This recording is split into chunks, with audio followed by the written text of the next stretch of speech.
Olá pessoal, estamos de volta para mais uma edição e sextou, né? Estamos aqui na nossa sexta-feira para falar sobre temas relevantes, aproveitar essa onda da internet e comentar sobre muitos temas importantes.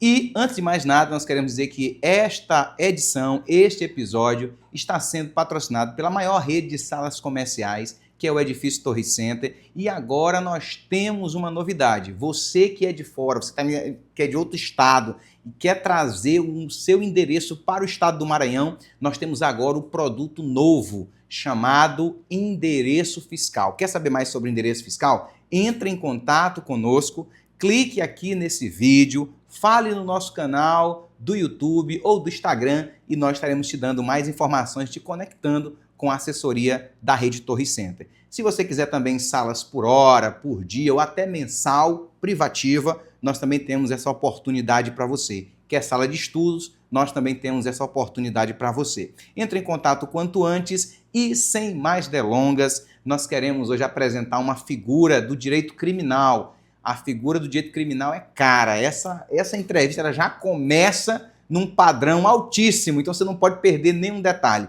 Eu estou aqui hoje com o doutor Ricardo Carvalho, advogado criminalista. Doutor Ricardo, é um prazer ter o senhor aqui conosco. E eu já quero começar lhe fazendo uma pergunta.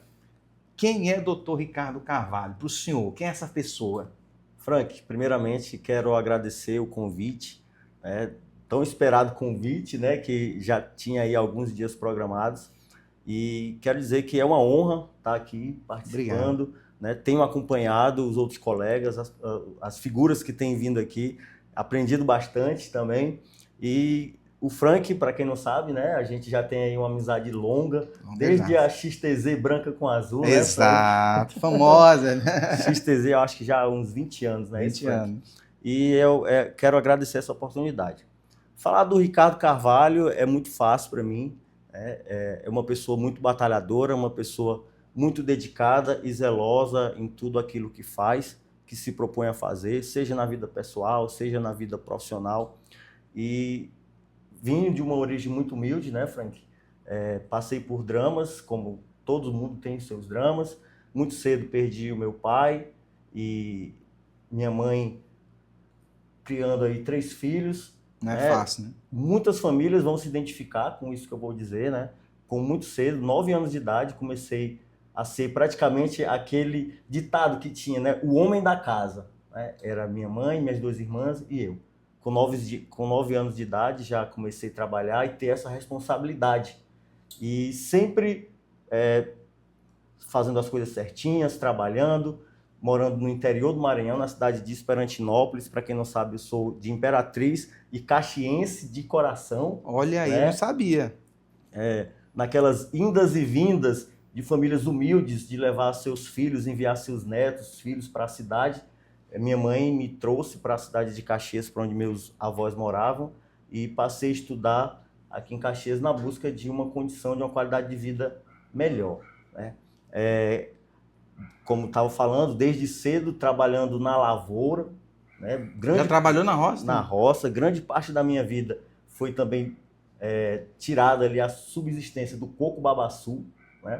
Fiz de tudo com coco babaçu. Eu ia buscar na roça, ia buscar no jumento, ali no jacá, quebrava o coco para vender o óleo, fazia o carvão da casca do coco, fazia o cuscuz ou o beiju da massa entre a casca do coco e o caroço, Então, isso tudo com 9, 10, 12 anos de idade, já esse senso de responsabilidade que foi introduzido, e fez isso, Eu costumo dizer que as nossas experiências de vida, elas fazem o que a gente é hoje, O que torna o Frank Aguiar hoje é o que ele viveu, As experiências as mais variadas, as felizes, as tristes. Isso ela vai moldando o nosso caráter e nos faz ser o que somos hoje, Pessoas responsáveis, trabalhadoras, que estão aí buscando almejar um lugar ao sol ainda mais, Frank? Rapaz, que história bonita, Ricardo. A gente já se conhece há 20 anos, assim. Eu tenho trazido aqui no programa, no Mesa e Café, amigos. E é tão bom ouvir os amigos contarem um pouco de si. Tem histórias aí da sua vida que eu não conhecia, como essa experiência com o coco babaçu, né? Enfim, que é uma riqueza do nosso Maranhão, que é um escapismo, uma fonte de renda principal até para famílias, né, do nosso estado. Mas também eu lembro de você empreendendo. Antes de advogar, eu lembro de você tinha uma barraca, né? Como é que foi a conexão entre o Ricardo, de 9 anos, que a gente conheceu aqui agora, que trabalhava com o babaçu, e aí ele foi para a feira. E depois, na feira, ele se tornou um advogado criminal, um cara que cresceu, como você acabou de mostrar, sem influência do papai, sem influência da mamãe, uma pessoa que eu costumo dizer que é um self-made man, o homem que se autoconstrói, vai se construindo. Como foi essa construção dessas fases aí, do babaçu, a feira e da feira à advocacia? Bom, quando eu perdi meu pai, com 5 anos, né, de idade, a minha mãe era dona de casa, meu pai enfermeiro, trabalhava no Mirão Pedreiras, aqui em Caxias, e o estilo de vida mudou, né? O estilo de vida mudou. Minha mãe dona de casa, não tinha emprego, que era a realidade da década de 90, né? Somente a maioria só os pais trabalhavam, e aí a gente teve que ficar migrando de cidade em cidade. Moramos em Goiânia, moramos em Brasília, em outros estados. A minha mãe sempre buscando ali uma qualidade de vida melhor para nós, né? Para minhas irmãs e para mim. E a minha mãe, ela sempre dizia que a educação, o estudo, era a forma mais fácil, que não é fácil, mas é a forma mais rápida e simples que uma pessoa pobre de dinheiro tem de mudar de vida, né? Que a educação era a única forma de transformar. Apesar da minha mãe não ser uma pessoa formada nos termos exigidos aí pela sociedade, né? Com faculdades, com diplomas, mas ela tinha sempre isso na cabeça. E a minha mãe sempre levava os filhos de uma cidade a outra e sempre com nunca deixou a gente fora de escola. E em uma dessas, né, oportunidades, teve a oportunidade de eu vir morar em Caxias, no ano de 1999, eu morava com minha avó, povoado Mão Cheinha, na cidade de Esperantinópolis, aqui mesmo no Maranhão.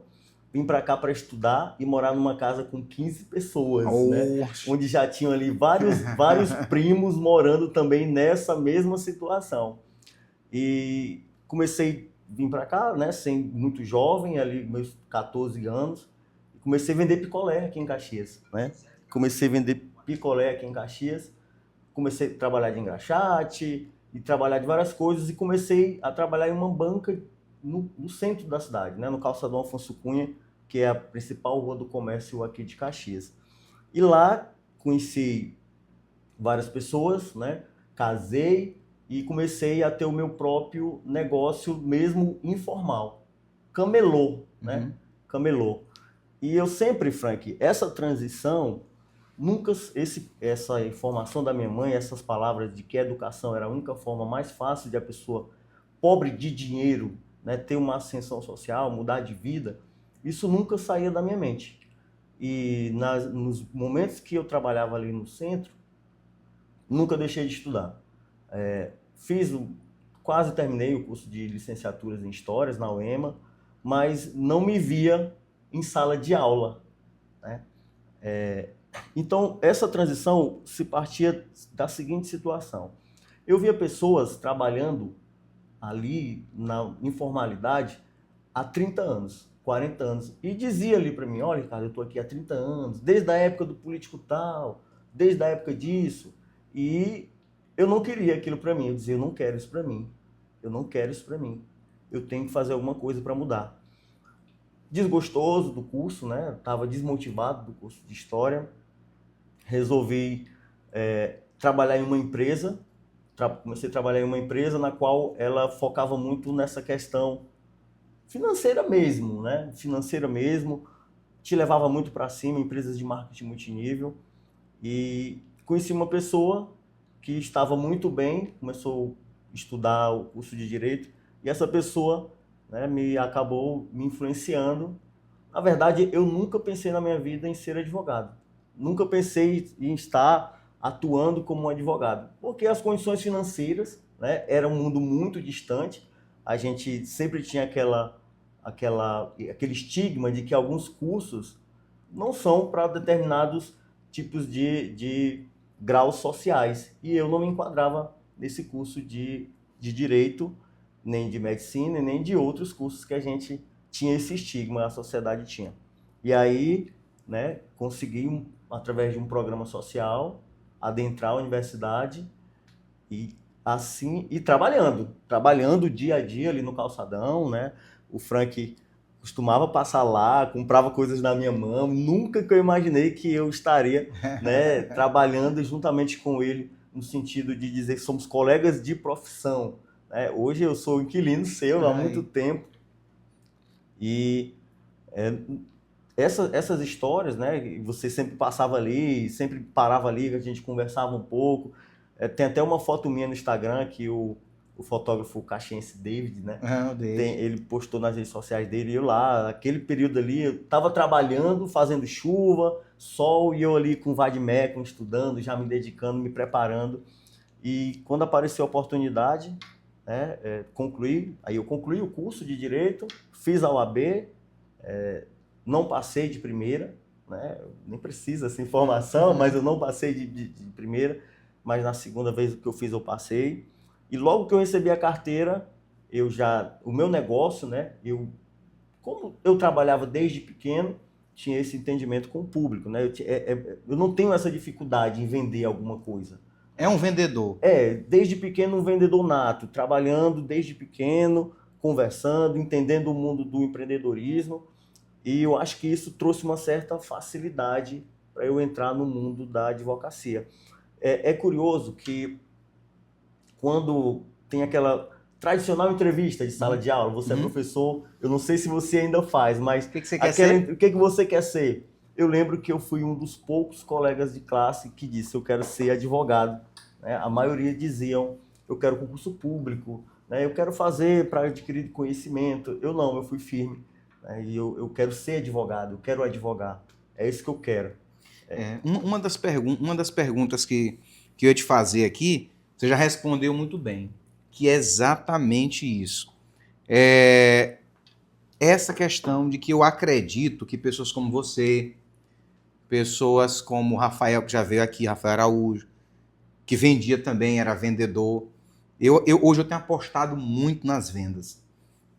E eu vejo que a tua experiência com a venda, contato com as pessoas, eu sempre digo isso para meus alunos hoje de direito. Se você quer ser advogado, faça paralelamente ao curso de direito um curso de vendas. Ou então vá vender alguma coisa. Porque eu percebo em você, no Rafael, na Rutineia e outros colegas, que como tem experiência com venda, sabe precificar, sabe convencer o cliente, sabe ter relacionamento com o cliente, sabe as intempéries, que não são só coisas boas na venda, né? Tem a pré-venda, a venda, a pós-venda. Então, o profissional que faz direito e não tem relação com a venda e quer advogar, eu acho que ele encontra uma grande dificuldade. Eu acho que você já não teve essa dificuldade. Observando você de longe ou de perto, mas o Ricardo não vai ter essa dificuldade. E como de fato eu acho que não teve, porque está tendo uma carreira, ao meu ver, comparado à realidade da nossa região, uma carreira meteórica. Eu agradeço por essa visão. E é até uma coisa que você falando aí veio à minha mente. Eu tenho colegas que montaram, né, escritórios, mas que de fato não tinha essa experiência com vendas, que eles acabaram, infelizmente, né, fechando. 6 meses, 8 meses. É triste, mas de fato é algo que ajuda, né? Existe uma coisa que eu sempre costumo falar, as pessoas que convivem comigo, as pessoas que conversam comigo uma primeira vez e querem conhecer um pouco mais da minha história, eu não tenho vergonha de dizer o que eu fiz. E eu acho isso bonito. Por exemplo, camelô. Eu fui camelô durante mais de 10 anos da minha vida, né? Até tomar a decisão, que foi a decisão que eu olhava... A virada de chave. Eu estava ali trabalhando, eu olhava para o temporal, para a chuva vindo, e eu dizia, meu Deus, é isso que eu quero para a minha vida toda. E eu sou muito influenciável, assim, por alguns chavões, né? E eu aprendi um chavão na minha vida que era assim, pensamentos materializam coisas, que é de um livro best-seller, né? O Segredo. Uhum. Não sei se você Sei, conheço. já teve acesso. E eu sempre tive isso na minha mente, né? Pensamentos materializam coisas. No curso de História eu tinha um pouquinho de problemas, porque eu tinha essa problematização de externar algumas coisas, né? E eu não entendi o motivo. Hoje eu vejo coisas que eu pensei há tipo 8, 9 anos atrás e eu estou vivendo. Bom, né? Né? E Isso é eu muito estou bom. vivendo, e assim, você, às vezes parece automático, mas realmente pensamento materializam coisas. E assim, Frank, quando eu digo eu não tenho vergonha de falar algumas coisas que eu fiz para poder ter uma aceleração, alavancar a minha advocacia, não tenho, né? Eu me lembro quantas vezes pela manhã, no início da minha advocacia, e isso para o colega jovem advogado, que não é apadrinhado de advogado, que não é apadrinhado de forma, às vezes até política, né? Que você acaba abandonando um pouco a sua carreira para seguir um cargo público que de fato você não tem esse manejo, esse tato. E aí, quando às vezes acontece um interpério aí político, você tem 5 anos, 6 anos de advocacia e precisa começar do zero. Do zero. Porque a experiência pública é uma e a experiência privada é outra. Né? Eu sempre falo isso, falei isso recentemente para uma colega. Você precisa não abandonar o seu escritório. Ah, Ricardo, eu não sei como começar. E aí eu volto a dizer, não tenho vergonha de dizer que eu chorava de manhã no pé da minha cama, sem ter para onde ir, sem ter quem atender, sem ter nada para fazer do escritório, sem ter escritório, né? Eu usei muito o escritório compartilhado da UAB, que era lá na sede da subseção, usei bastante, me ajudou muito. Isso até é um conselho para os jovens advogados, né? Os que estão iniciando a carreira. Você não tem para onde ir, você não sabe o que fazer, né? E eu, usando essa minha estratégia de empreendedorismo, várias estratégias de empreendedorismo, eu contando para a colega essa semana, ela riu, mas assim, quando eu contei os resultados, ela ficou impressionada. Eu não tinha para onde ir, não tinha cliente para atender, não tinha peça para fazer, não tinha nada para despachar. Sabe o que eu fiz? Vou contar. Eu mandei fazer os cartões, que hoje é digital, né? Uhum. Que inclusive eu ainda tenho, dos 1000 cartões que eu fiz, ainda Eu hoje também eu tenho. tenho muitos Os aí. meus primeiros 1000 cartões que eu fiz. E botava o meu melhor terno, botava a minha pastinha com documentos, com papéis, com notebook. E, por incrível que pareça, eu ia nos bancos, ia aos bancos. E sabe o que eu fazia? Com os bolsos cheios de cartões, eu ficava ali na fila, parado. Ia lá no caixa, olhava o meu extrato, ou às vezes nem fazia nada. Mas para quê? Para as pessoas me verem. Porque há 6 anos atrás, esse boom da internet que os colegas têm hoje, que nós temos hoje, essa democratização, não tinha. Não tinha. Quem se mostrava era taxado como Quer quer aparecer. aparecer, né? E aí, de repente, as pessoas começaram a dar certo, outro dar certo, mas no início, essa questão de gravar vídeos para a internet era muito criticada pelos próprios colegas, né? Pelos próprios colegas. Ah, você quer aparecer? Ah, tá vendo fulano, tá gravando videozinho, falando disso, daquilo outro.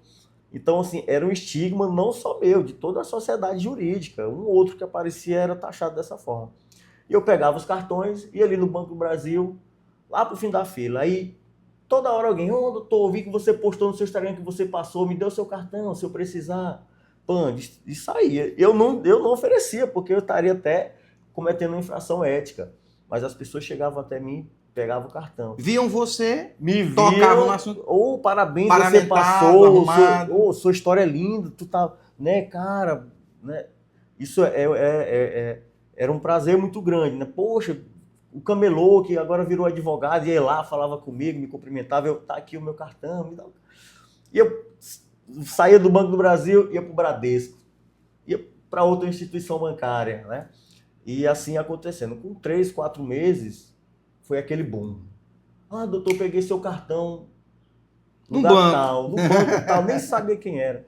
E aí, de repente, a pessoa me contratava, dava certo, falava para um, falava para outro. E foi assim. Foi Olha assim aí. que eu comecei na advocacia. Por isso que eu digo, a sua experiência com o contato com o cidadão lhe gerou esse espaço. E aí você não tinha vergonha. Era outro ponto também Não, importante. não. E aí você falou de chavões, de ditados, de texto, de bordões. E eu acho que você ficou conhecido nas redes sociais por um bordão, Foi. que é a defesa não para. A defesa não Né? para. De onde surgiu essa ideia? Cara, eu vou criar um bordão. Porque a gente sabe, agora depois que deu certo, para muitas pessoas, por exemplo, atendi o Rafael esses dias, o advogado do passageiro. E eu perguntei para ele onde ele tirou esse bordão. Hoje, até os cantores de forró, todo mundo tem um bordão, Tem um um bordão. nome. Isso na internet pega rápido. Como foi que você teve a ideia de, poxa, eu vou começar a falar isso nos meus vídeos? Frank, na verdade, esse bordão ele não é meu, né?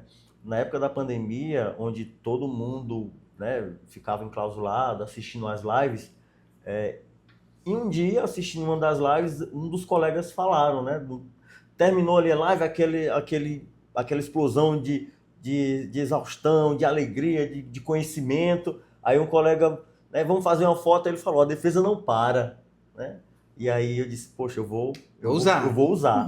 Mas assim, não é um bordão meu, né? Já várias pessoas usam, advogados Com mais com tempo? mais tempo, eles usam.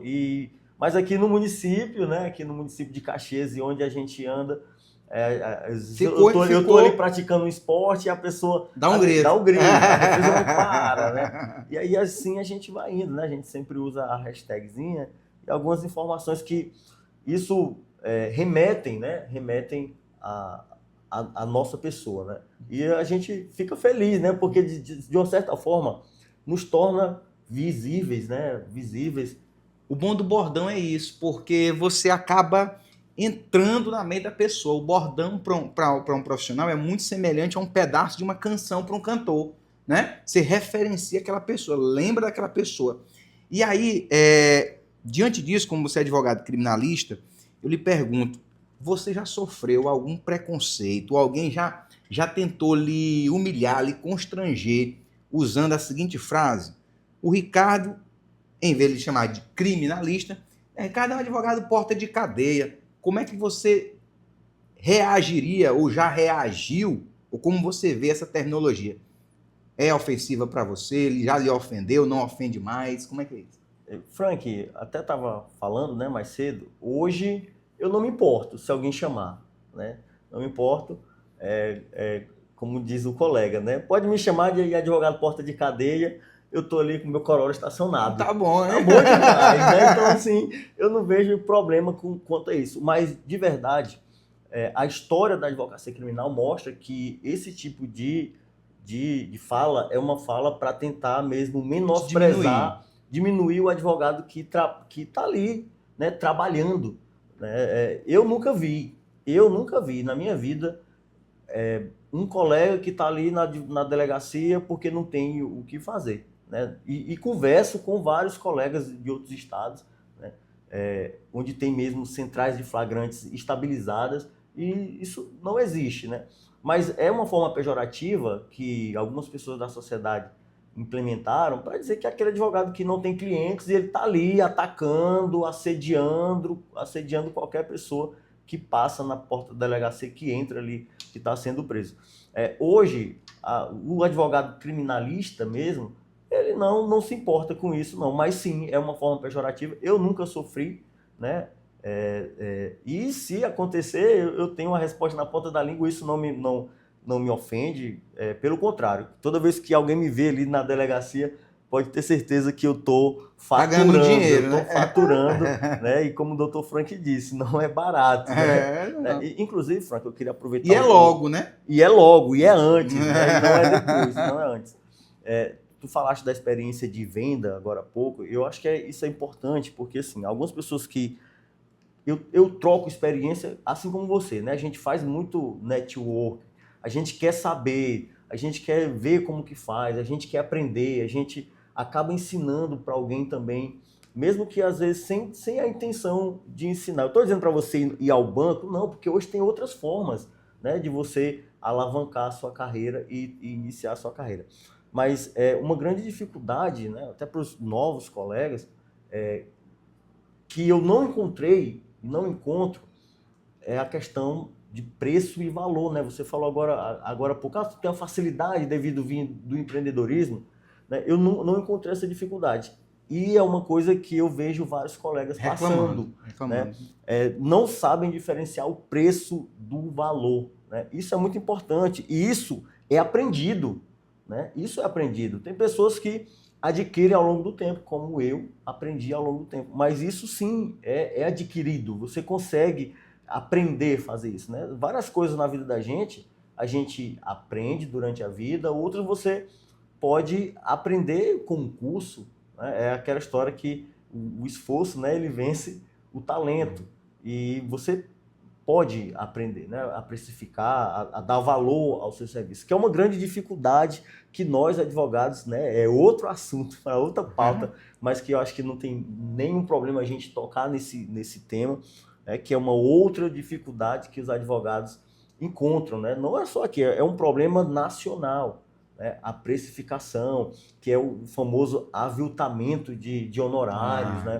Para você ter mais demandas, às vezes cobra mais barato e entrega um serviço de péssima qualidade. E aí, às vezes, acaba pagando dobrado, né? E eu quero aproveitar essa tua fala, Ricardo, para dizer para o próprio cliente. Eu vou dar uma dica para quem está assistindo e contrata serviço do pedreiro, do pintor, do advogado, de qualquer outro profissional liberal. Às vezes você quer baixar tanto o preço do profissional, você não entende que você está baixando a entrega final do produto e quem vai receber o produto final é você, ou a prestação de serviço é você. Então, quando eu contrato alguém para fazer qualquer serviço para mim, eu posso pedir um desconto. Não é errado. Sim. Porém, você precisa observar o seguinte: qual a parte que ele vai dar o desconto? Porque às vezes ele vai dar o desconto, se for um vendedor de um produto, vai baixar a qualidade do produto. E se for algum profissional, às vezes ele vai querer te entregar o serviço. Eu quero um pedido de liberdade provisória, 15 mil, 20 mil, um exemplo. E aí um colega diz, eu faço por R$1.000. Mas esse cara vai ter tempo para sentar e olhar teu processo, acompanhar o teu processo, fazer uma diligência, gastar combustível para ir despachar com o juiz, esperar horas e horas, ele já vai atrás de outros R$1.000. Então assim, você precisa observar muito isso. A questão da valoração do seu profissional. Esse profissional, ele precisa receber um reconhecimento, e esse reconhecimento é o valor, que vai além do preço dado. Recado dado, doutor, eu lhe falei sobre a advocacia de ser chamado de advogado de porta de cadeia, mas também eu estava refletindo que alguns colegas também têm outro estigma do advogado criminal, que é o advogado de bandido, né? Vocês consideram um advogado de bandido ou você acha que a advocacia criminal ela é uma advocacia que só serve para defender bandido? Como é que o senhor vê isso? Frank, essa é uma discussão que a sociedade brasileira precisa pautar. Advogado de bandido, você fala somente até um parente seu até o seu irmão, até o seu sobrinho, até algum familiar seu ser o envolvido ali no crime, no suposto crime. Porque quando é um parente meu, aí você vai ter que recorrer a um advogado criminalista. Isso não quer dizer que ele é advogado de bandido, né? No Brasil, foi muito essa questão do bandido bom é bandido morto, né? Eu faço essa comparação, né? O advogado que advoga na área criminal, ele não advoga para bandido, né? Ele advoga nos termos da lei, né? A lei está aí. Sabe qual é um problema que as pessoas não entendem? O problema é político. O problema não é o advogado. O problema, infelizmente, é político. Porque são os políticos que fazem a lei, né? Não são vocês. Né? Então, assim, os advogados, os juízes, os promotores, todos nós que mexemos e que trabalhamos com a lei, a gente tá ali, a lei disposta para nós. Agora, sim, a sociedade precisa entender que o advogado não é advogado de bandido. Ele usa as leis, né? As pessoas usam até os termos, as brechas da lei. Não é as brechas, a gente usa a lei, usa os artigos, os incisos, e a gente busca ali a melhor opção para o nosso cliente. Tanto é que, muitas das vezes, quando alguns processos não têm soluções, o advogado mesmo assim vai estar lá, porque é direito do cidadão ter um advogado do seu lado para falar por ele, né? Tem a ampla defesa e tem a autodefesa. Uma é feita pelo advogado e a outra é feita pela própria pessoa que está sendo acusada. Então, a sociedade precisa debater, precisa conhecer e acabar com essa história de advogado de bandido. Porque o advogado, você geralmente chama, as pessoas chamam advogado de bandido, quando o bandido, o suposto bandido, não é da minha família, não é o meu esposo, não é a minha esposa, não é o meu tio, não é nenhum familiar. Frank, eu sempre digo, qualquer um de nós está suscetível a pegar o carro e acontecer um acidente. Você é um pai de família, paga seus impostos, não rouba de ninguém, não mexe no alheio, não fura uma fila, não estaciona no lugar errado, mas se envolver em um acidente. Isso te faz um bandido? Isso não faz um bandido. E você vai precisar de um advogado criminalista para poder atuar a seu favor. Então é um estigma que a sociedade precisa acabar e entender. A gente até entende e a dor, né? A gente precisa entender que quando acontece uma tragédia, a família da pessoa que foi atingida, claro, às vezes, sim, ela não entende isso, mas é preciso separar, fazer a diferenciação. O advogado ele está apenas trabalhando, assim como o delegado está trabalhando, assim como o juiz está trabalhando, assim como o promotor está trabalhando. Então, todos ali trabalham com a mesma lei. Por que que só o advogado tem esse estigma? Né? Por quê? Então, assim, por que que a família não tem um estigma desse com o juiz que condena? Ou que absorve. Ou que absorve, só tem com o advogado. Então, é uma discussão que realmente a OAB tem encampado, né? As associações criminais, né? Eu destaco aqui, tem encampado, tem lutado para que esse estigma caia. E por onde a gente anda esclarecendo. Quem me conhece sabe, quem convive comigo e chega até mim sabe que eu combato veementemente esse tipo de pensamento. E faço questão de parar e esclarecer. Você nunca vai ouvir uma pessoa que me perguntou alguma coisa relacionada a esse tema que eu não esclareci. Sentei e esclareci. Né? Eu estava há poucos dias comendo um hambúrguer com um colega e um casal de amigos. E eles... né, Ricardo, me fizeram essa pergunta. Rapaz, é advogado de bandido mesmo? Aí eu expliquei, olha, suponhamos nós estamos aqui, né? Acabamos de beber aqui uma cerveja e comemos o nosso hambúrguer. Acontece um acidente, a polícia vai ser chamada, provavelmente a gente vai ter que fazer o teste do bafômetro e nós vamos cair por causa dessa cerveja.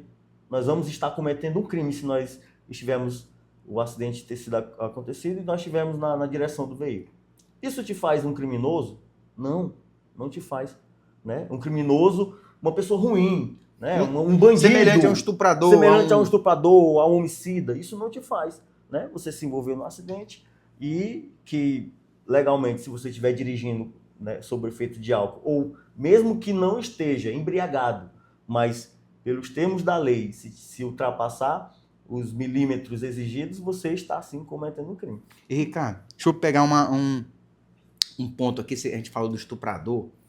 Para a cultura maranhense, eu não vou dizer para o Brasil todo, que eu não conheço o Brasil todo, mas para a cultura maranhense, às vezes um estuprador é identificado e ele desce.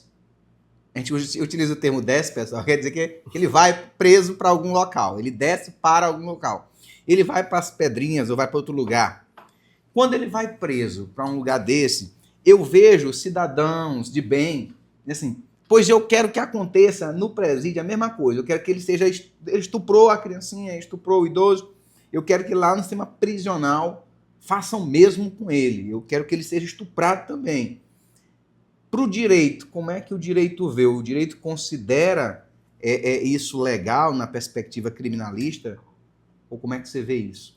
Primeiro, a gente precisa entender que no momento de uma eventual prisão como essa, ele é separado dos presos comuns. Né?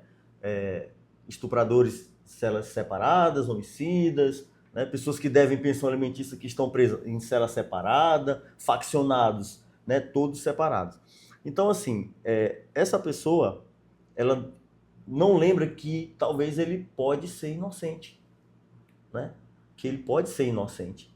Como vários casos a gente já atuou, onde a pessoa, de fato, né, teve todos os indícios, mas ao final da história ela foi inocentada. Então, assim, é muito primitivo ainda esse sentimento, né? Porque o processo penal, todos nós temos o direito de um julgamento justo, né, nas formas da lei, e não o famoso olho por olho e dente por dente. Mas, às vezes, né, graças a Deus, a gente não tem mais ouvido muito esse tipo de crime, né? Mas sim, a sociedade ela quer se vingar, ela quer fazer a justiça com as próprias mãos, né? A gente tem casos recentes aqui no municípios vizinhos, onde analisando os autos, a gente observa que a mídia, né, ela acaba gerando, ela insufla a sociedade, insufla o cidadão comum que já não aceita, né? É natural que o cidadão comum reaja indignado, claro, é natural, é um crime que é terrível, né? É um crime, não importa se é menor, se é maior de idade, mas é um crime terrível, assim como o homicídio. Mas a sociedade precisa esperar, né? Agora, o grande problema, Frank, nós trabalhamos com direito e a gente lida com pessoas de mais variados níveis sociais, né, culturas, e a gente sabe que existe um descrédito muito grande no sistema penal brasileiro. E isso é muito culpa daquilo que eu já falei, né, da política, né? Não é do juiz, não é do promotor, não é do advogado. Nem do policial. E nem do policial que está ali fazendo o seu trabalho, às vezes virado, né? Às vezes já está 12 horas seguidas trabalhando, tem família, deixou arriscando a vida dele, né? Para manter a ordem. Então, assim, a gente vê essa descredibilidade. Nós temos um Código Penal que vai aí completar quase 90 anos. Está desatualizado? Né? Muito desatualizado, né? Apesar das recentes 2008, 2011, das recentes alterações, mas todos os dias a gente vê o STF fazendo as modulações e as adaptações, né? Porque o direito andou e o Código Penal ficou para trás. Então, sim, o problema é político, a sociedade é normal se indignar, porque é um crime bárbaro, né? Assim como um furto, assim como um roubo, né? São crimes que geram ali violência, e é normal a sociedade ficar indignada, mas tem que deixar a justiça, né? Tem que deixar as pessoas que trabalham com a justiça fazerem o procedimento, né? Dar oportunidade para a pessoa se defender. Frank, quantas pessoas estão condenadas, às vezes injustamente, porque de fato, às vezes não tem condições de bancar um advogado. E aqui não é uma crítica à defensoria pública, não, aqui em Caxias, ótimos defensores que trabalham na área criminal. Mas estão soberbados. A demanda é muito grande, né? A demanda é muito grande, às vezes é humanamente impossível para você. É como nós acabamos de falar. O advogado que pega um processo por R$1.000, ele vai pegar 20. Um exemplo. O advogado que pega ali por R$20.000, ele tem todo um tempo do mundo para trabalhar. A promotoria toda hora chegando processos, né? As defensorias estão abarrotadas de processos. Então, jamais os defensores são né, concursados, pessoas altamente capacitadas, mas a gente vê essa deficiência, né? Apesar da gente também, né, é uma crítica que a gente percebe bastante, o sistema acusatório, na verdade, no Brasil, ele precisa, ao meu ver, né, ter uma conscientização, porque parece mais que nós vivemos num sistema inquisitório, né? Nós temos juízes garantistas que, se não fossem por eles, né, o judiciário brasileiro, as penitenciárias brasileiras estariam piores, né? Se não fossem os juízes garantistas, que eu não vou citar nome, mas eu poderia dizer que só na nossa região, né, aqui do leste maranhense, temos muito, mas se não fossem eles, nós estaremos pior as situações do presídio. Tinha mais gente no presídio. Muito mais gente preso, porque assim, ao invés de nós vivemos no sistema acusatório. Promotoria, o Estado acusa, a defesa, né, apresenta a sua defesa e o juiz, separado ali de qualquer julgamento das partes, né, somente com as provas, o juiz ele vai julgar. mas o que nós vemos hoje é praticamente um sistema inquisitório, Ricardo, né? Que o promotor, ele quer que você, ele quer prender, ele quer de qualquer forma, de qualquer jeito, e até, voltando à questão de uma resposta à sociedade, né? Um exemplo, pessoas que cometem pequenos furtos, você vê ali, às vezes, desnecessário, né? Muito desnecessário, e é uma crítica muito grande à promotoria, que algumas promotorias, né? Claro, eu não estou generalizando, mas sim, temos promotores muito bons, mas que desvirtuam, né?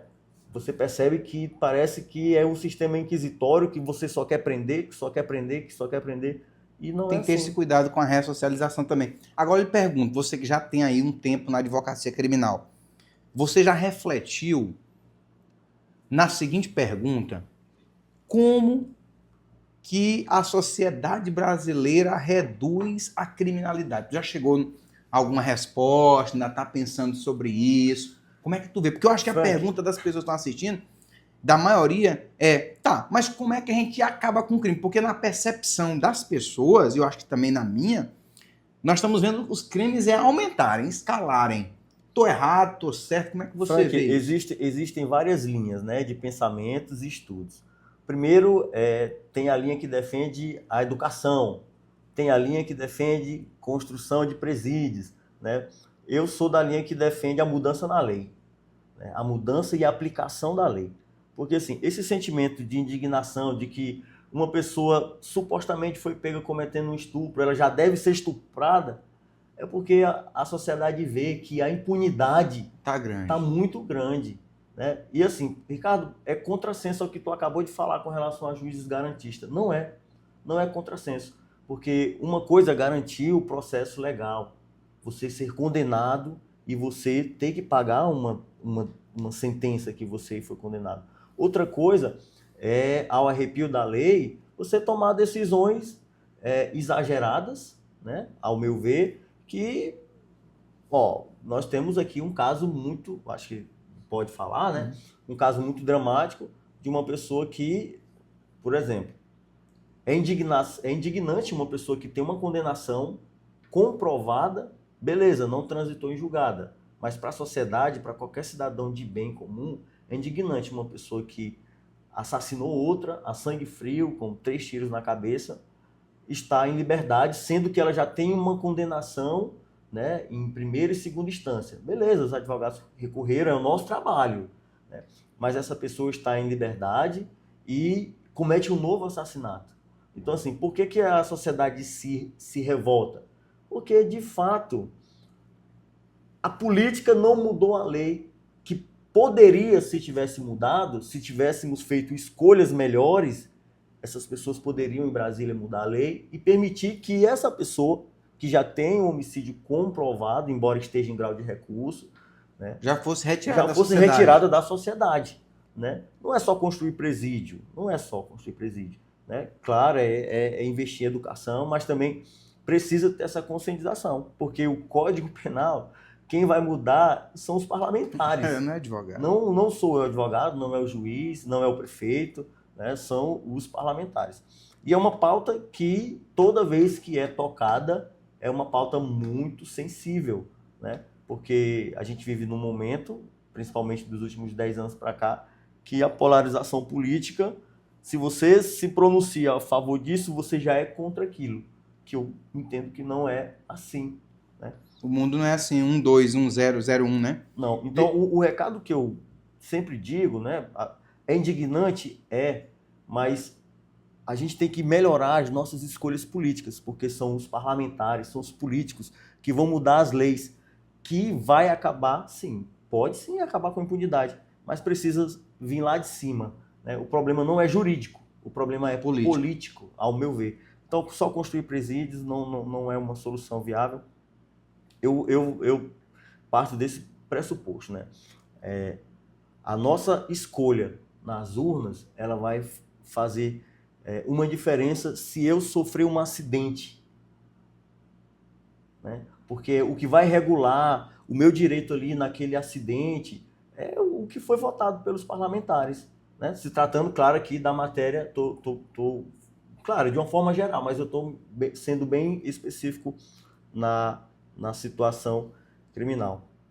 Doutor, o tempo voou, já passamos Voou mesmo. mais de 40 minutos, não falamos nem quase todas as pautas. Exatamente. A gente vai ter que lhe chamar de novo aqui para a gente discutir outras pautas que não conseguimos exaurir, como, por exemplo, alguns casos que eu tinha em mente para lhe perguntar a sua opinião. Mas como o tempo voou, já é mais de meio-dia, nós queremos aqui agradecer a todos que nos assistiram nesses 30, 40 minutos de bate-papo com o Dr. Ricardo Carvalho. Este é o Dr. Ricardo Carvalho. E eu gostaria de deixar esse momento para o senhor fazer as suas considerações finais e também deixar o endereço, e-mail, telefone, né, que as pessoas lhe encontram, como lhe encontram, e dizer as áreas que o senhor atua. A gente trabalhou muito hoje a perspectiva do criminal com o Dr. Ricardo, porque ele ficou muito conhecido no criminal, mas eu sei que o senhor tem uma carteira de outras áreas de atuação. Fique à vontade para as suas palavras finais. Aproveito até também, né, para esclarecer assim, que o advogado, uma frase que eu ouvi de outro colega advogado, né? O advogado ele é sempre de defesa. Por que isso? Porque às vezes a gente atua na acusação, né? Às vezes a gente está na assistência da promotoria, né? O advogado ele nunca não está delimitado ali a estar trabalhando de um lado de uma pessoa que supostamente tenha cometido um ilícito, né? Às vezes sim, tem a figura da assistência da acusação, que é uma pauta para outra situação, mas eu quero aproveitar a oportunidade para agradecer ao Dr. Frank. Eu sou o inquilino dele, né? Olha aí. Já estou ali. Foi uma luta para conseguir uma sala no Police Center e não tenho nem previsão. Na verdade, eu tenho previsão, né, de expandir. Né? Já vai dar conversei certo. várias vezes com a doutora ali do lado, a doutora que é psicóloga do lado, para tentar. A doutora Mauriane veio aqui também com a gente. Com a doutora Mauriane, para poder, né, agregar ali a sala, mas quero agradecer a oportunidade, o Dr. Frank, né? Tá de parabéns esse podcast. Já tinha me falado uma vez que a gente compartilhou uma mesa juntos lá, junto com o Dr. James, né? Já tinha falado desse projeto. Eu assisto, não só assisti os episódios anteriores porque eu virei participar, não, assisto, acho interessante, valoriza os colegas da cidade, né? Valoriza para você conhecer um pouco mais aquele profissional que talvez você precise, né? A gente não sabe se a gente vai precisar. Eu não sei se eu vou precisar de um advogado criminalista, porque eu sempre digo, Frank, cada um de nós somos um potencial criminoso. Concordo. Qualquer um de nós, porque... Eu falei sem aula, qualquer um pode matar o outro. Qualquer um de nós... Uma situação, a depender da situação. Qualquer ser humano é um potencial criminoso. A gente não sabe o dia de amanhã. Nós não sabemos em que situações a gente vai estar envolvido, que a gente possa precisar utilizar da lei ao nosso favor, né? Eu sempre também costumo brincar que até a Bíblia ela já tinha ali os seus códigos canônicos, né? Que a Bíblia permitia a legítima defesa. Já prevê, né? Isso. A Bíblia já permitia a legítima defesa. Então, assim, em algum momento da nossa vida, qualquer ser humano, qualquer um de nós, podemos utilizarmos desse instituto, podemos utilizarmos de algum instituto criminal. E o meu conselho é que você procure um advogado criminalista e especialista, porque depois da vida, a nossa liberdade é o bem mais precioso. E eu costumo dizer que, estando preso, às vezes você parece que não está vivo, né? Então, imagine um ser humano que está preso, mas sem a sua liberdade. Claro, enquanto há vida, há esperança, mas é uma situação... É tortura pesada, né? Deplorável, né? A depender de quem, por exemplo, está numa situação como essa daqui, de qualidade de vida interessante, conforto, e vai para o sistema prisional. Eu sempre digo, você que tem a sua casa, né, que tem conforto do seu ar-condicionado, da sua cama boa, né, procure o máximo evitar se envolver em ilícito, porque você vai dormir numa pedra, né? Você vai passar ali uns dias na triagem dormindo de cócora, entendeu? Então, procurar, né, andar certinho para evitar esse tipo de situação. Quero agradecer a oportunidade e vamos aí, a defesa não para. Olha aí, viu? Tinha que sair o bordão.